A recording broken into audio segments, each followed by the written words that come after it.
ეს არის ქრონიკა 20 საათზე ჩვენ კვლავ პირდაპირ ეთერში ვართ განვაგრძობთ გამოშვებას. მხატვარი, რომელმაც 200-მდე თეატრალური ნამუშევარი შექმნა, ხელოვანი, რომელიც სამყაროს განსხვავებულად აღიქვამდა, მისი ხელწერა კი სპექტაკლებს განსაკუთრებული ერთს აძლევდა. ნახეთ რეპრესირებული პეტრე ოცხელის სტუდენტობის დროინდელი ფერწერული ნახატები ნუცად რაპაიძის სიუჟეტში.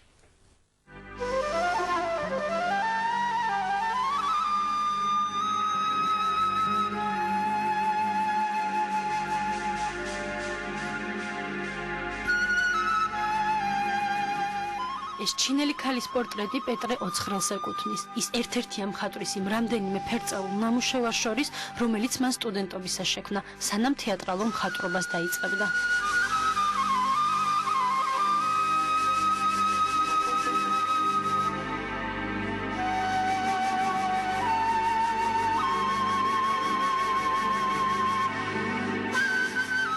პეტრე ოცხელის 200-მდე თეატრალური ნახატი საქართველოს თეატრის, კინოსა და ქორეოგრაფიის სახელმწიფო მუზეუმში ინახება. 20-იან წლებში შექმნილი ჩინელი ქალის პორტრეტი, მამაკაცის ფიგურა და ბიჭის პორტრეტი ის ფერწერული ნახატებია, რომელთა რესტავრაციის პირველი ეტაპი მუზეუმის სარესტავრაციო ლაბორატორიაში სულ ახლახანს დასრულდა. ეს არის ახალი საფუძველი, უკვე დუბლირებული. ეს ძველი ორიგინალი დაეწება ახალ ტილოზე. მხატვრის რამდენიმე ნამუშევრის შეკეთებაზე ახლაც მუშაობენ. მუზეუმში ფიქრობენ, რომ ოცხელის ნახატების რესტავრაცია და მათი საზოგადოებისთვის გაცნობა ხელს მისი შემოქმედების პოპულარიზაციას შეუწყობს.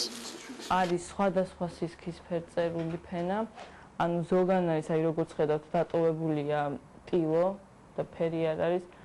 ზოგ ადგილებში არის საკმაოდ მსხვილი მონასმები ფუნჯის და აი აქ მაგალითად შეიძლება და წებო გასულიყო გამაგრების დროს უკნიდან და წებოს გასვლა იწვევს მე ბიოლოგიურ დაზიანებას და ასე შემდეგ.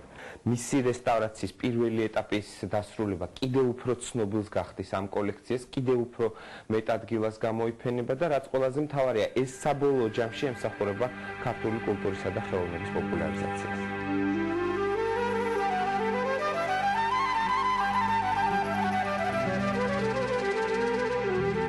პირველი სპექტაკლი ოცხელმა 15 წლის ამ გააფორმა. ანატოლი ლუნაჩერსკის ცეცხლის გამჩაღებლები მუშათა თეატრში 1927 წელს დაიდგა.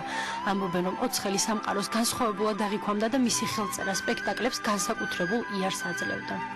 მას გაფორმებული აქვს მრავალი სპექტაკლი, როგორიც არის ბეატრიჩე ჩენჩი, პური, ოჩაღი ჯარისკაცი, შვეიკი, ფოლადის სიმღერა და ასე შემდეგ.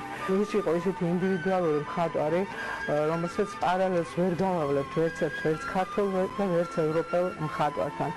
ხანმოკლე ცხოვრების მანძილზე პეტრე ოცხელმა ბევრი ნამუშევარი შექმნა. 30 წლის ასაკში მხატვარი სტალინური რეპრესიების მსხვერპლი გახდა. ის მოსკოვში ტერორისტული ორგანიზაციების ჩამოყალიბებაში დაადანაშაულეს და სიკვდილით დასაჯეს. 2 წლის შემდეგ კი ლონდონში მსოფლიოს თეატრის მხატვართა გამოფენაზე პეტრე ოცხელის ესკიზები ოქროს მედლით დააჯილდოვეს.